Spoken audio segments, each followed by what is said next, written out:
서울 금천구 출신의 최기상 의원입니다. 1년 동안 헌법재판하느라고 많이들 애쓰셨습니다. 그걸 존중하는 차원에서 헌법재판에 관하여만 질의하도록 하겠습니다. 저는 우리 헌법재판소가 지금 국민들의 절박한 시대적 요구를 헌법 문제로 알아채 정면으로 다루고 있는지에 대해서 질의하겠습니다. 정치적 사법기관입니다. 헌법재판소는. 그렇기 때문에 헌법재판은 헌법의 개방성으로 인하여 헌법의 해석을 헌법의 구체화와 실현의 형태로 헌법의 내용을 채우고 보충하는 창조적인 작업입니다. 이 창조적인 작업을 헌재가 충분히 하고 있는지 늘 의문이었습니다만 오늘 헌재 소장님의 인사 말씀에 포함된 1년 동안의 주요 결정 3건 그리고 올해 변론한 사건의 목록을 보니 아쉬움이 무척 큽니다. 저는 이 시대의 시대적 어려움을 여러 개가 있겠습니다만 다음과 같이 생각합니다. 우선 불평등입니다. 소득과 자산의 불평등이 교육의 불평등으로 심지어는 건강과 생명의 불평등으로 이어집니다. 아시다시피 이는 인간의 존엄의 불평등으로 연결되는 게 현실입니다.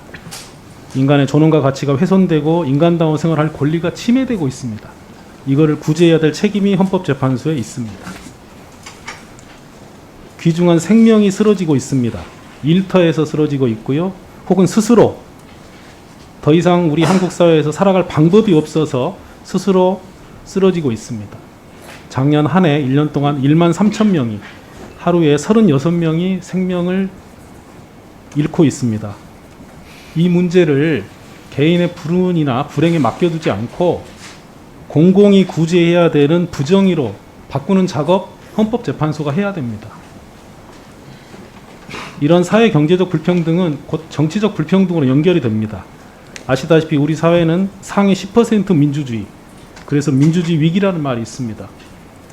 이 부분 헌법재판소 교정하실 수 있습니다. 올해 접수된 사건이 1,800건입니다. 이 사건 속에서 헌법재판소가 눈에 불을 켜고 시대적 요구를 헌법 문제로 만들려고 찾아내셨어야 되는데요. 찾아내셨다는 말씀 듣기가 어렵습니다. 우리 헌법재판 연구원장님께 질문하겠습니다. 원장님 그동안 저명한 헌법학자로 일하셨고 원장으로 취임하신 지 한 달도 안 되셨지요? 밖에서 계실 때 지났습니다. 예. 갓 지났습니다. 네. 9일. 예. 밖에서 헌법재판소를 바라보시면서 방금 제가 드린 말씀에 관해서 헌법재판소가 충실히 일하고 있다고 평가하고 계셨습니까? 어떠십니까?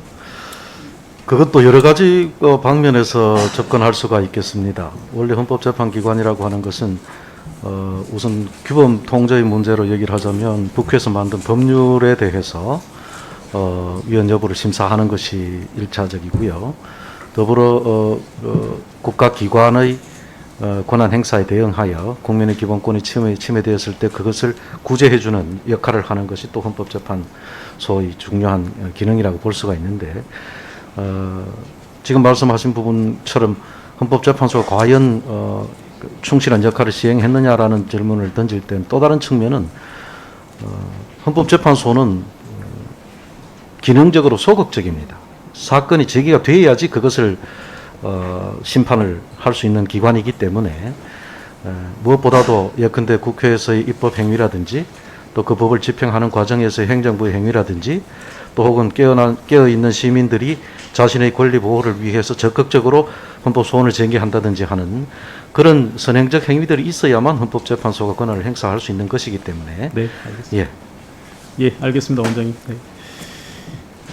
저는 조금 견해가 달라서 질문을 드렸었는데요. 네.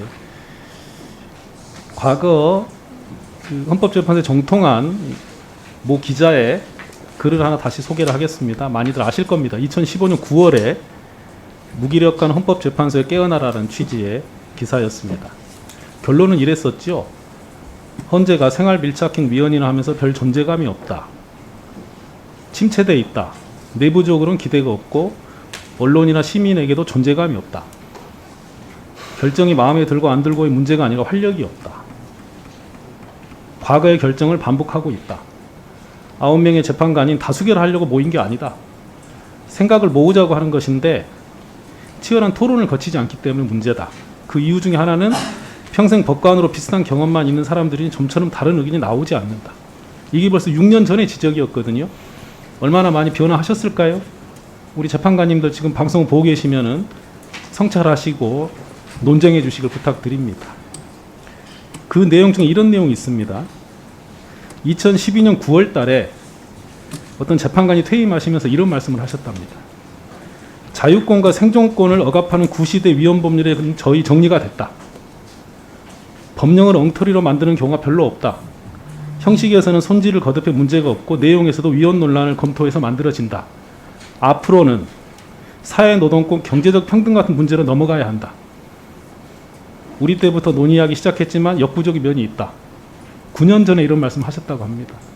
9년이 지났습니다. 헌법재판 용건이 생긴 지 10년이 지났고요.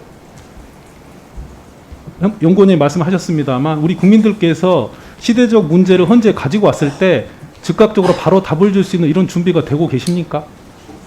문제가 오면 그때부터 공부하고 준비하는데 1년이 걸리고 2년이 걸리면 되겠습니까? 헌법재판소 1년에 550억 예산입니다. 360명이 일하십니다. 어떤 사건이 오더라도 바로바로 답을 주시게 준비하라고 국민들께서 배려하신 겁니다. 이 답을 제대로 하고 계시는지 걱정이 돼서 여쭤봅니다. 우리 처장님 먼저 답변해 주시고요.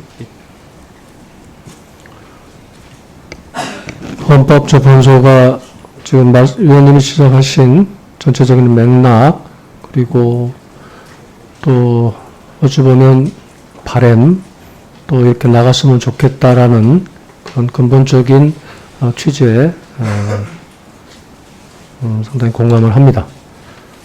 그리고 앞으로 헌법재판소가 좀 더 관심을 가져야 될 기본권의 영역에 대해서도 방향에 대해서도 언급해 주셨습니다. 그 점도 공감을 합니다. 헌법재판소는 기본적으로 이제 사건 속에서 어떤 헌법의 가치를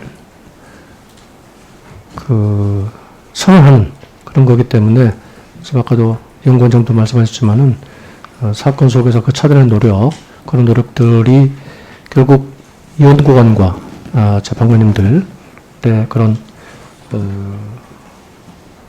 인권 또 헌법의 가치, 소수자 보호, 그리고 사회적 약자에 대한 그런 인권 감수성 이런 부분도 소중하게 또 가지고 계시고 있다 이렇게 저는 생각하고 있고 또 지금 위원님이 방금 말씀하시는 그런 점도 사건에서 향후 구현되리라 이렇게 생각을 하고 있습니다. 저도 법관으로 20년 일하면서 4년 동안 헌법재판소 파견해서 연구관으로 일했습니다. 헌법재판소 분들이 얼마나 성실하고 치열하게 일하시는지 잘 알고 있으면서도 오늘 기대가 크게 말씀드렸습니다. 보통 시민의 절박함을 현장에서 많이 들어주십사 부탁을 드리고요. 유명한 얘기입니다. 지도 역할을 하는 별빛이 사라진 시대입니다. 우리 공동체가 모두 그 길을 스스로 찾아가야 하는데요.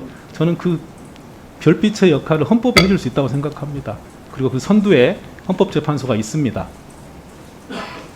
인류 역사상 모든 지성을 다 탐독하시고 미래에 대한 상상력도 동원하셔서 국민 누구나 시대적 요구를 헌법재판소 가지고 왔을 때 바로바로 답을 줄 수 있는 그런 준비, 그 속에 헌법재판소에 자긍심이 있어야 된다고 생각을 합니다. 앞으로 잘 부탁드리겠습니다.